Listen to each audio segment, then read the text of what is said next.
ఆత్మీయ జీవితం మీద ప్రభావితం చూపించింది. కొంతమంది చర్చికి వస్తారా, ముందు ప్లేస్ ఉన్నా ముందుకు వచ్చి కూర్చోరు. ఆ కిటికీ పక్కన కూర్చోవటం, ఆ గోడ పక్కన కూర్చోవటం, మూలను కూర్చోవటం. ఎప్పుడు కూడా బిడ్డలారా, మందిరానికి వచ్చినప్పుడు మూలను కూర్చోవటం కానీ, చాటును కూర్చోవటం కానీ, ఎక్కడో ఒక మూలను కూర్చొని నక్కోవటం కానీ, ఇలాంటి పని దేవుని పిల్లలు చేయకూడదు.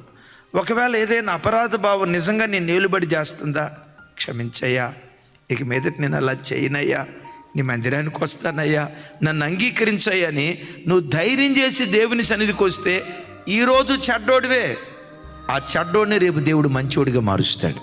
నీ మంచోడిని కాదయ్యా అని నీ ఆత్మను కృంగదీసుకుంటూ నువ్వు మూలకి చాటుకి వెళ్ళిపోయావు అనుకో, అక్కడి నుంచి సైతానుగా నిన్ను పట్టుకొని ఇంకెన్నడూ దేవుని దగ్గరికి రాకుండా నిన్ను వెనకే ఉంచుతాడు.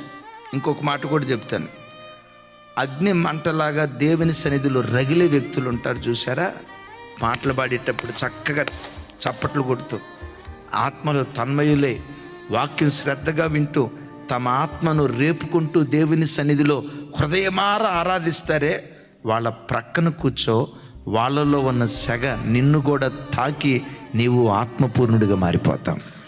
మండే కట్టెల మధ్యలో నువ్వు కూర్చుంటే నీవు మండటం ప్రారంభిస్తావు. దేవుని కొరకు రగిలే వ్యక్తుల మధ్యలో నువ్వు కూర్చుంటే నీ ఆత్మ రగలటం ప్రారంభిస్తుంది.